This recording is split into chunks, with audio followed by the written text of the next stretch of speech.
हरे कृष्णा भक्तजनों, हमारे अनेक शास्त्रों में एकादशी तिथि की प्रचुर मात्रा में महिमा गाई गई है।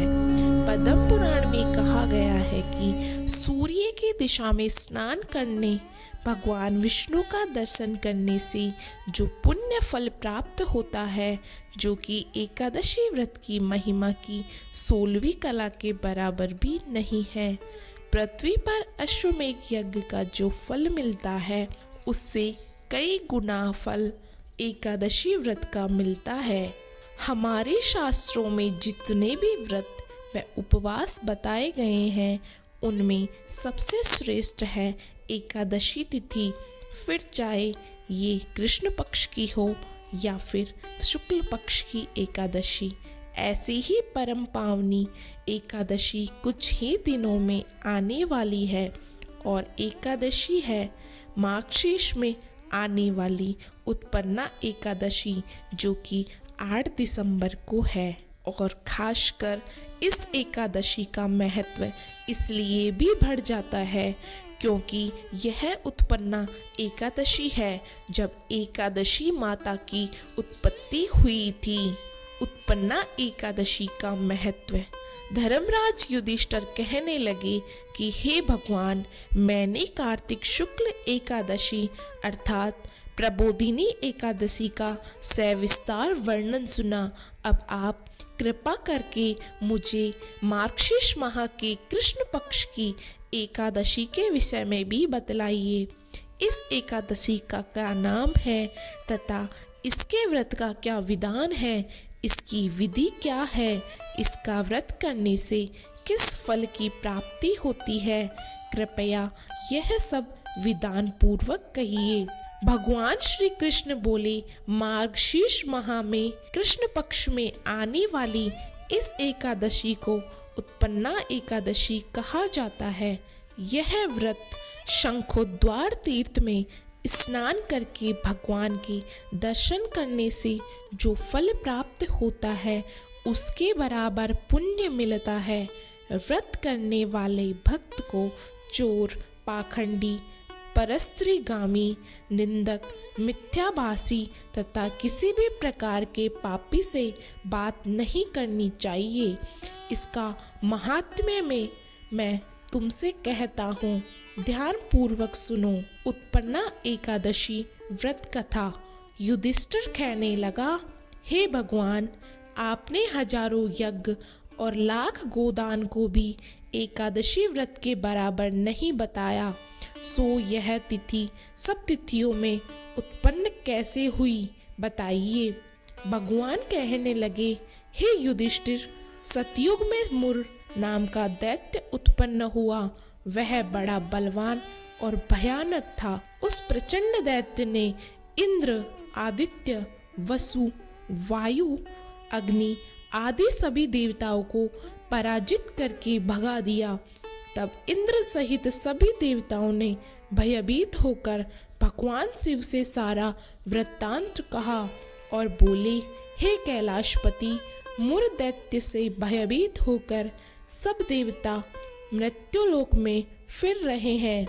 तब भगवान शिव ने कहा, हे देवताओं, तीनों लोकों के स्वामी, भक्तों के दुखों का नाश करने वाले भगवान विष्णु की शरण में जाओ, वे ही तुम्हारे दुखों को दूर कर सकते हैं। शिवजी के ऐसे वचन सुनकर सभी देवता क्षीर सागर में पहुँचे। वहाँ भगवान को शयन करते देख हाथ जोड़कर उनकी स्तुति करने लगे कि हे देवताओं द्वारा स्तुति करने योग्य प्रभु, आपको बारंबार नमस्कार है। देवताओं की रक्षा करने वाले मधुसूदन, आपको नमस्कार है। आप हमारी रक्षा करें। दैत्यों से भयभीत होकर हम सब आपकी शरण में आए हैं। आप इस संसार के कर्ता, माता पिता, उत्पत्ति और पालन करता और संहार करने वाले हैं। सबको शांति प्रदान करने वाले हैं।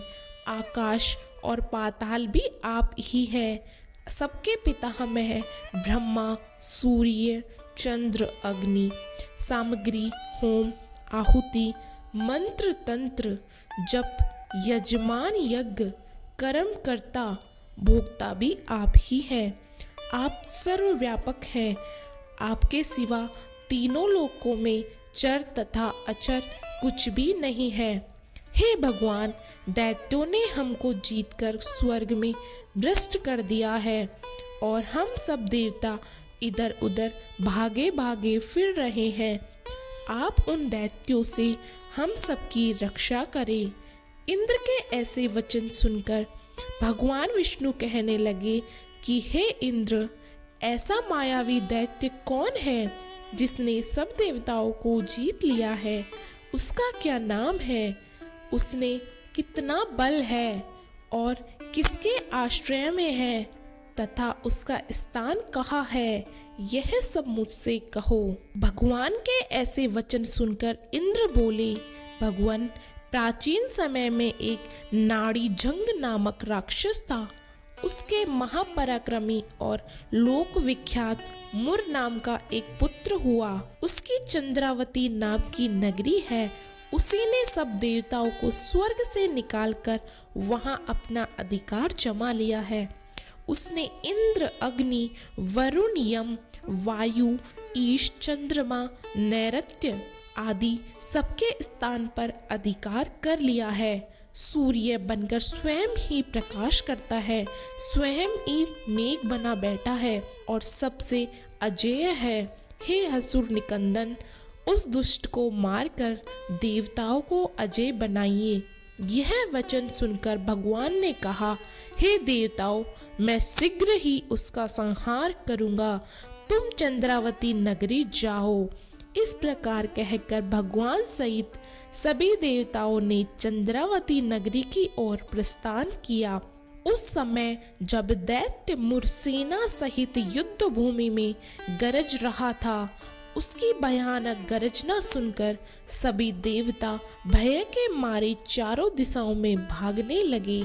जब स्वयं भगवान रणभूमि में आए तो दैत्य उन पर भी अस्त्र शस्त्र आयुध लेकर दौड़े। भगवान ने उन्हें सर्प के समान अपने बाणों से बीट डाला।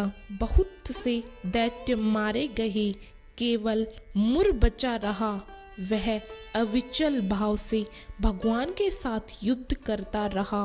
भगवान जो भी तीक्ष्ण बाण चलाते वह उसके लिए पुष्प सिद्ध होता। उसका शरीर छिन्न भिन्न हो गया, किंतु वह लगातार युद्ध करता रहा। दोनों के बीच मल युद्ध भी हुआ।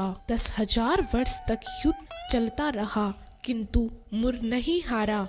थककर भगवान बद्रिकाश्रम चले गए। वहाँ हेमवती नामक सुंदर गुफा थी। उसमें विश्राम करने के लिए भगवान उसके अंदर प्रवेश कर गए। यह गुफा 12 योजन लंबी थी और उसका एक ही द्वार था। भगवान विष्णु वहाँ योग निद्रा की गोद में सो गए। मुर भी पीछे पीछे आ गया और भगवान को सोया देखकर मारने को उद्यत हुआ। तभी भगवान के शरीर से उज्जवल कांतिमय रूप वाली देवी प्रकट हुई। देवी ने राक्षस मुर को ललकारा, युद्ध किया और उसे तत्काल मौत के घाट उतार दिया। श्री हरि जब योग निद्रा की गोद से उठे तो यह सब बातों को जानकर उस देवी से कहा कि हे देवी, आपका जन्म एकादशी के दिन हुआ है, अतः आप